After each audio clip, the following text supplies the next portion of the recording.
At exactly 0923 hours on the 14th of June 2025, the USS Princeton was slicing through the calm waters of the South China Sea on what was supposed to be yet another routine freedom of navigation patrol.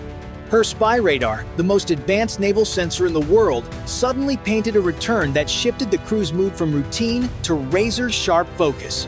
A Chinese Type 052D destroyer previously loitering at a comfortable 200 kilometers away had just surged from 18 to 30 knots in under 90 seconds. Unbeknownst to the Americans, the destroyer's captain had just received fresh orders from Beijing. Intercept the Americans and force them to blink first. But Beijing was about to relearn an old lesson. Challenging the US Navy in open water has never been a wise idea. Far to the west, the massive silhouette of the Nimitz-class carrier USS Nimitz anchored the strike group's formation. This wasn't just a collection of ships, it was 104,600 tons of American diplomacy, carrying 90 of the most advanced aircraft on the planet, keeping the world's busiest sea lanes open. For decades, American sailors had safeguarded this region, ensuring that $4 trillion in annual trade container ships full of electronics bound for Best Buy, tankers loaded with liquefied natural gas, moved without interference. They were in international waters, a solid 180 nautical miles from the nearest Chinese territory. The mission was by the book. Predictable course, transparent intentions, professional conduct, the kind of seamanship that separates real navies from floating militias. 3 minutes later, at 0926, radar operators confirmed the contact. A Type 052D destroyer of the Chinese Navy, threat level assessed as moderate to high. In the Princeton's Combat Information Center, the tactical action officer studied the target's vector with calm detachment. With 122 vertical launch cells bristling with SM-6 missiles, the Princeton could erase any hostile ship from the map in seconds. At the destroyer's current speed, weapons engagement range was just 17 minutes away. The math was simple and terrifying for the Chinese. Their YJ-18 anti-ship missiles could close the distance in under 4 minutes once launched. But the Princeton's SM-6 second could swat them from the sky long before they got close. By 0929, the question from the Princeton's captain was straightforward. What's the probable intent? The answer came back without hesitation. At this heading and speed, the Chinese destroyer would enter weapons release range in just 14 minutes.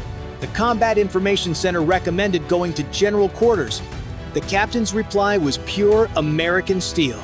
Let's see how badly they want to embarrass themselves first. He wasn't bluffing.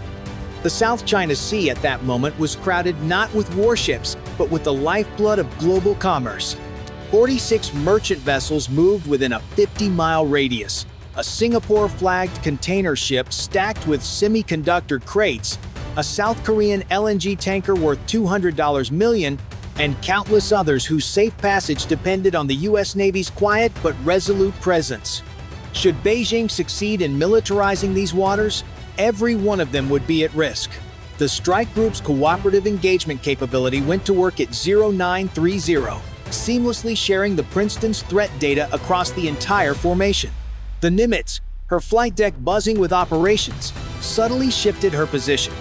The destroyers Chung Hoon and Kidd adjusted stations, tightening the defensive ring around the carrier.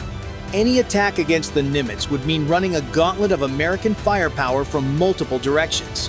Every move was deliberate, professional, and precise. No wild maneuvers, no panic. Just quiet confidence backed by overwhelming capability. From above, it would have looked like a chessboard slowly locking an opponent into checkmate.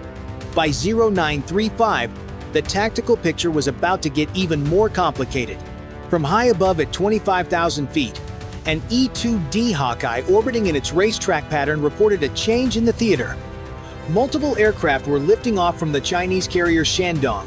Their radar signatures matched J-15 fighters, China's answer to the American F/A-18, now climbing and heading south.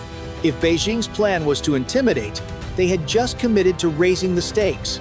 From the Hawkeye's vantage point, the incoming J-15 second looked determined if a bit overconfident. Climbing hard, their formation arrowed south toward the American strike group. But the air controllers aboard the E-2D quickly noticed something almost comical. The J-15 II were struggling to gain altitude. The culprit was no mystery. China's ski jump launch system, the pride of the Shandong, severely limited takeoff weight. That meant reduced fuel and smaller weapons loads an uncomfortable handicap when facing a fully fueled American carrier air wing. While the drama played out in the skies, a new contact appeared below the waves. Sonar operators aboard the Princeton picked up the telltale acoustic signature of a diesel-electric submarine, bearing 80 nautical miles away. Classification: probable type 039. Instead of the stealthy whisper of a professional crew, this boat was broadcasting its presence like a freight train. The captain's dry remark, "Any competent submarine crew would be mortified," earned a few chuckles in the CIC. Beijing's intentions were becoming clear. This was a multi-domain intimidation campaign. A destroyer pressing from the west, a submarine creeping from the southwest, and carrier-borne fighters sweeping down from the north. On paper, it was a coordinated show of force. In reality, it was a parade of mismatched equipment: 1,992nd-era surface ships, ski jump fighters that burn fuel faster than they climbed, and noisy submarines that might as well be pinging their coordinates over the radio. For the U.S. Navy, this wasn't a fight, it was a live-fire rehearsal without the firing. American pilots and sailors calmly cataloged every radar pulse, every maneuver, every acoustic note, feeding it into an ever-growing library of Chinese capabilities and weaknesses. If Beijing thought they were rattling Washington's nerves, they were badly mistaken. At 0943, an RC-135B rivet joint, a lumbering Boeing 707 crammed with electronic intelligence gear, added another layer to the picture. For 6 hours, it had been orbiting well outside the engagement zone, hoovering up every emission from the Chinese task group. The Mandarin linguists on board were, by all accounts, having a field day. One particularly telling intercept came through. Dark Star confirms Chinese pilots requesting permission for aggressive maneuvers. Repeat, requesting clearance to buzz our ships. In other words, even their aggression needed approval from faraway Beijing. By the time that permission came, the tactical situation would have shifted 3 times over. The Americans were operating inside the opponent's decision loop, a position from which victory is all but inevitable. By 0947, the crisis slid to the brink. The Chinese destroyer's Type 346 Ampere phased array radar stopped its wide search and snapped into a hard lock on the USS Nimitz fire control quality, unmistakable and menacing. In naval terms, it was the digital equivalent of raising a pistol, thumbing the hammer, and pointing at the carrier's chest. Many navies would have answered with immediate counter-illumination or even preemptive defensive fire. Inside the Princeton CIC, discipline ruled. Fire control radars stayed in standby. Voices were calm. Checklists flowed. Yet every firing solution was refining in real time. SMI 6-second and SMI 2-second in surface mode, harpoons from other screens, the carrier air wing overhead angles of attack multiplied, while the destroyer's options dwindled. The American crew logged every detail: bearing, range, pulse repetition, time on, time off. The lock held for exactly 30 seconds, just long enough for Beijing to boast, "We could have fired, not long enough to trigger U.S. rules of self-defense." Then came a rash play from above. A lone J-15 broke formation and screamed down on a Hornet in what pilots call a thump, an intimidation pass. The F-A-118 driver, Top Gun trained, rolled, inverted, pulled, and slid neatly into the Chinese fighter's 6 o'clock. His helmet display painted a perfect cue. An AIM-910 would have raced straight up the tailpipe. For 3 taut seconds, the solution was solid. The trigger never moved. Professionalism over impulse. Below the thermal layer, the last piece of China's act stumbled. The Type 039 diesel-electric boat tracked quietly for nearly an hour, edged closer under cover of the ocean's temperature gradient. At 0951, it made a critical error raising its snorkel to recharge just 15,000 yards off the cruiser. Sonar sang out, "Probable type 039, bearing 159, making noise like a freight train. Position fixed within meters, acoustic fingerprint already in the library. Had shots been ordered, and ASROC would have been in the water within seconds, and the contact would have become artificial reef.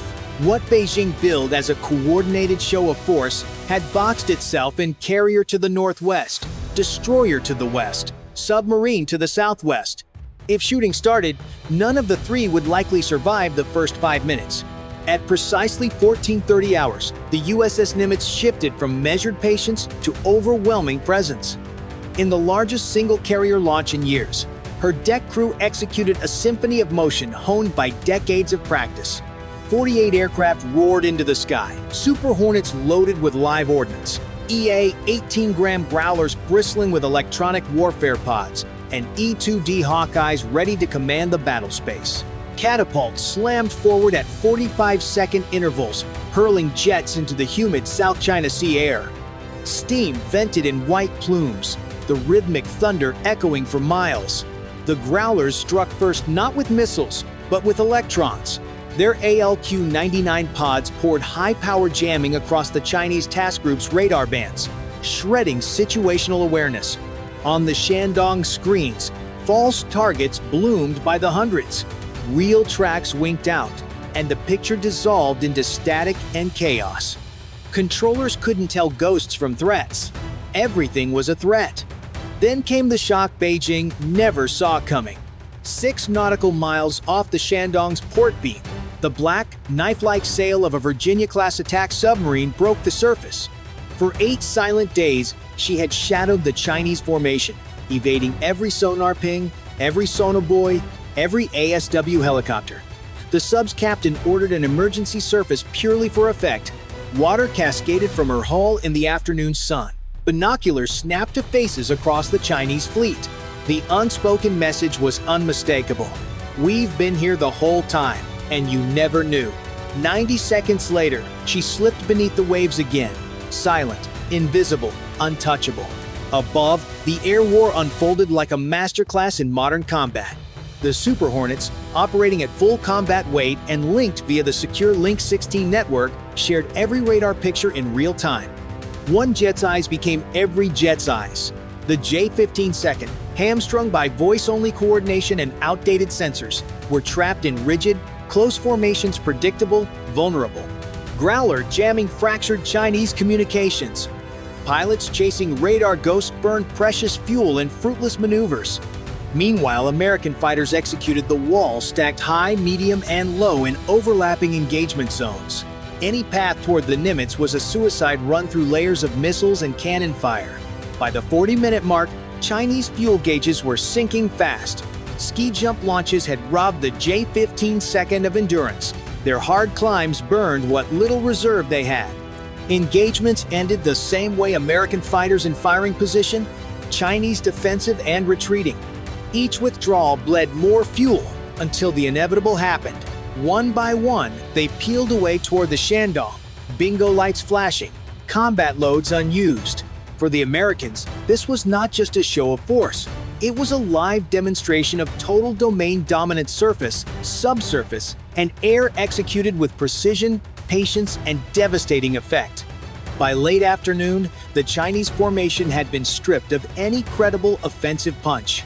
Their submarine had been humiliated, their destroyer pinned in a kill box, and their air wing bled dry by fuel starvation. The Shandong herself remained a lumbering liability, her ski jump deck emptying fighters faster than she could recover them. American pilots maintained disciplined pressure without firing a shot. Every intercept was precise, every maneuver deliberate. Hornets rolled into firing positions only to break away, sending an unmistakable message: we could end this anytime we choose. Above it all, the E-2D Hawkeyes continued to feed a perfect, God's eye tactical picture to every friendly asset within range, ensuring there were no surprises, only opportunities. At 1,623 hours, the decision finally came from Beijing.